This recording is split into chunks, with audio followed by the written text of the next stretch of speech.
We've made no secret here on O'Connor tonight that we're pretty big fans of the series The Chosen. And of late, we've been talking quite a bit about the little movie that could out of Hollywood, Sound of Freedom. Now, what do these two entertainment endeavors have in common? The studio that presented them, that would be Angel Studios. And joining us right now is the co founder and president, Jordan Harmon. My goodness, Mr. Harmon, congratulations on quite a little run here. Thank you. We're excited to be here. Well, let's start with The Chosen, if I could, just for a moment, because Jesus Christ is depicted on the cover of TV Guide in a positive way, by the way. That's a big deal. Of course, The Chosen is now being presented on the CW television network. That's quite an achievement considering the origins of The Chosen, isn't it?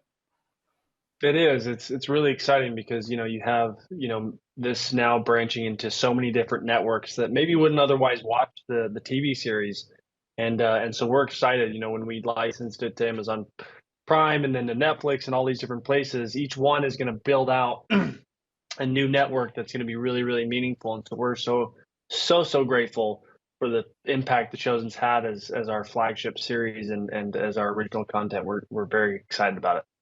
Well, I think one of the things that makes it so good is that, first of all, it's great storytelling. Obviously, you've got pretty good source material to work with, but you've been able to be true to the source material in the New Testament and the Gospels, and then flesh out these characters in such a way that harmonize with what we know to be gospel truth, but also sort of enhances. Doesn't have to be necessarily 100% true, the backstories of all these apostles, but it does work, it fits, and it meshes in with what we know to be scripture. That's an incredibly creative endeavor.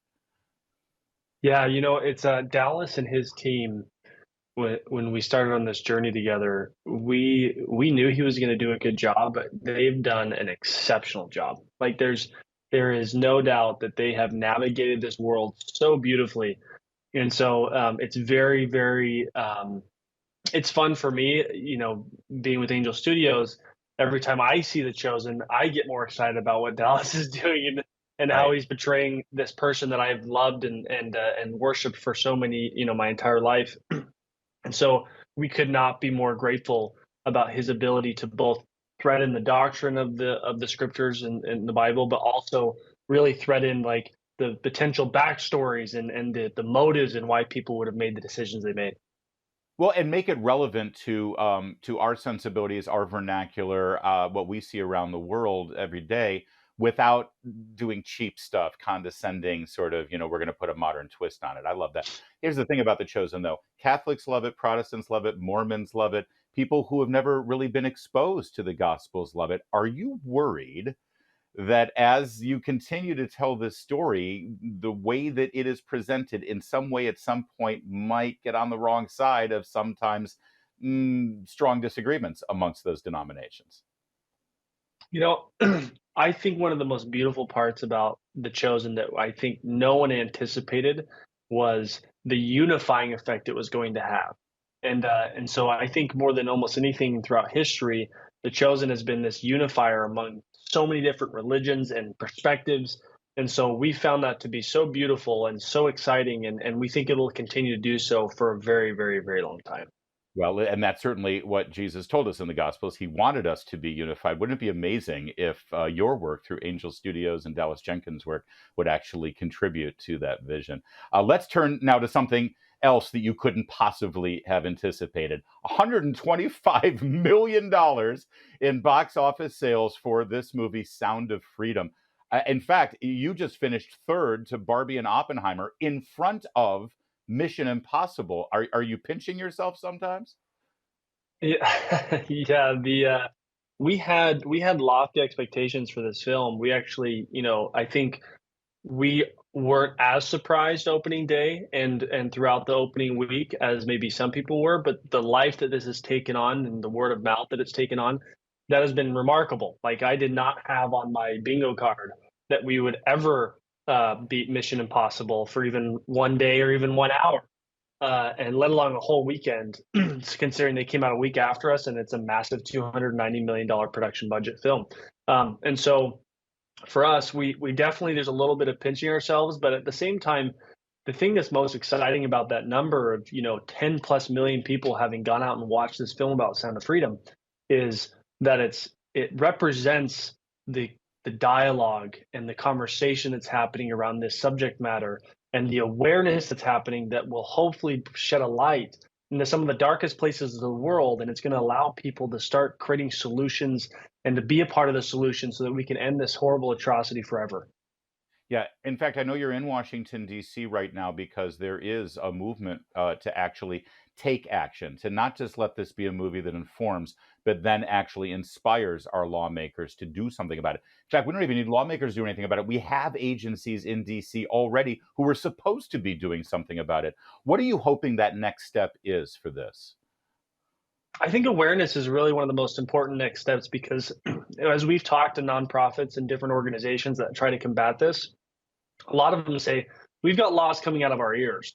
Like it's not the laws that are so much the issue; it's the awareness and driving that awareness in a meaningful way, so that all of us, any individual who goes and watches this film, at the end of the film, can sit down and say, "What can I do personally? What are my skill sets? What resources do I have?" And then we all contribute to that. The people who have an adept knowledge on how to actually solve these problems, whether it's a nonprofit or a different organization, I think people are going to find out for themselves internally if they really look inwardly what they can do and how they can be a part of the solution. And so, for us, we're grateful that lawmakers and Congress is across the aisle is going to be screening this film. That's very very exciting. But at the same time, we know that a huge part of this, the solution is going to come from the people. The people are going to be the ones throughout the world who are going to be giving us solutions and actually driving this home.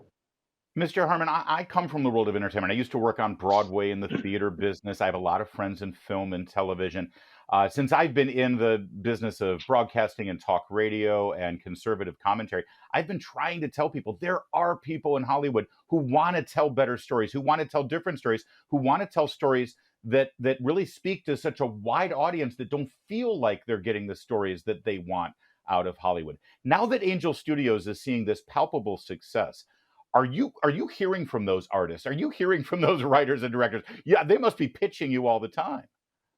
Yeah, there's quite a few pretty significant phone calls that have happened over the last 2 or 3 weeks. I won't go into the details of those yet, but the beauty of what's happening is Angel Studios. Our mission is to tell stories that amplify light, and we do this and define this as whatever is lovely, true, honest, noble, excellent. Those principles are the core principles of all the stories we're going to tell. But what we've done is we basically created what's called the Angel Guild. And that's comprised of all the investors in The Chosen and in Sound of Freedom now and in Teletwins and in any one of our TV shows and films. These investors become the gatekeepers of what gets to be considered an angel project. And so we don't believe the problem of Hollywood is the ability to tell stories. I think the greatest storytellers to ever live on this earth. The problem we have right now is the gatekeepers that are getting to decide what stories get made and what stories get out. And so we think that this Angel Guild, the community of over 100,000 people and growing, that niche community that helps create every one of these TV shows and films, they're the ones who are going to be the gatekeepers, and they're the ones who are going to decide what stories get to craft culture and move our society forward.